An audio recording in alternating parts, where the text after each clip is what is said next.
insightful, revealing, challenging. These three words describe the survey I sent out at the beginning of May to other 6th to 11th graders about the LGBT community at our school. 27% said that they did not know their sexuality. 54% said that ISD is lacking LGBT education. Another 63% said that they knew some things or quite a bit about LGBT topics. And only 14% said that they knew exactly what they're talking about. The survey made me realize that we need to have more discussions about LGBT topics openly and tolerantly. Because when we do so, we make it a less stigmatized topic, and we gradually reduce the fear and the prejudice. We empower the people around us, and we help them find out who they are. We tell them that it's okay to be who they are, and that they shouldn't be ashamed. And the question, who am I, never gets old. If you think about it, it really doesn't.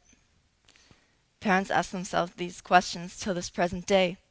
Teens do now, and kids will soon, because we never stop reinventing ourselves. At some point, we question our existence, our goals and dreams, and whether it's the right thing to do or not. And that's normal and very healthy.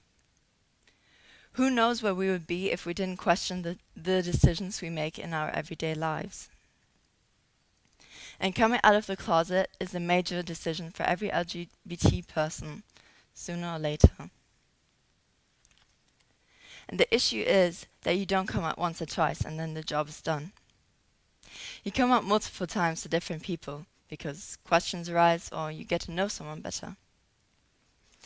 I believe that your sexual orientation is a part of your identity, a part of who you are. And once you find your inner self, you find your freedom. There are no more inner voices, which at times feel so suffocating, and no more inner pressure or anxiety. But the question is, do LGBT students and children and the youth in general hold themselves back to avoid getting judged by peers and people in the IC community?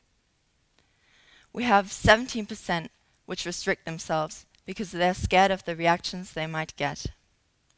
This is probably also the percentage of the LGBT youth which is still in the closet at our school.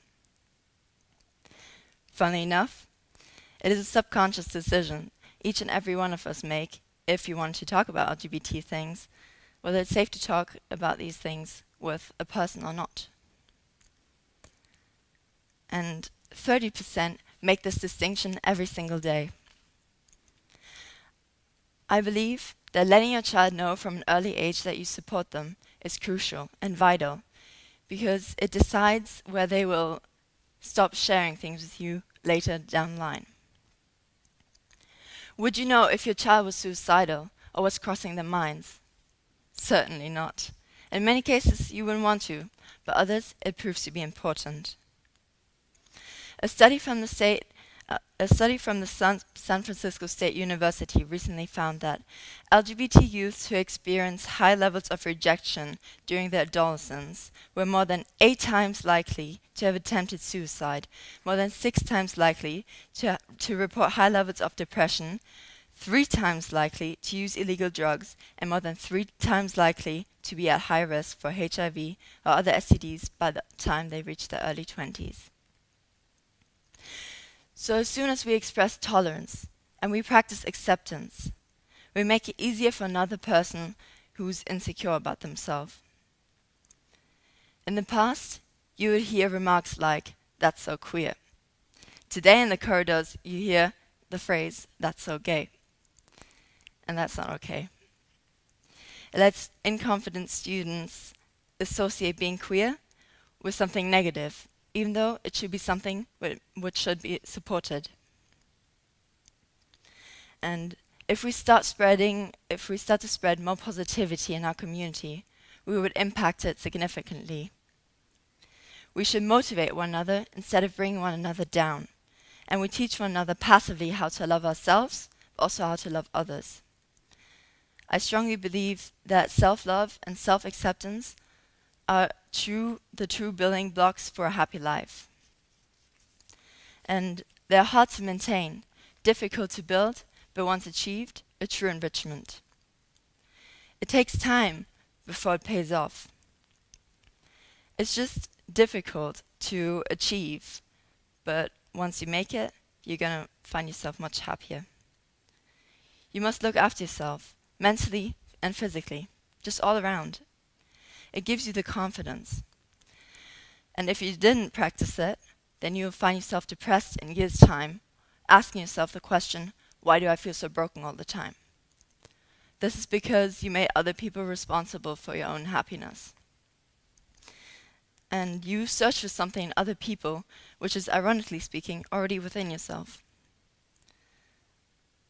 You shouldn't underestimate your potentials, and you shouldn't underestimate who you are and who you could be.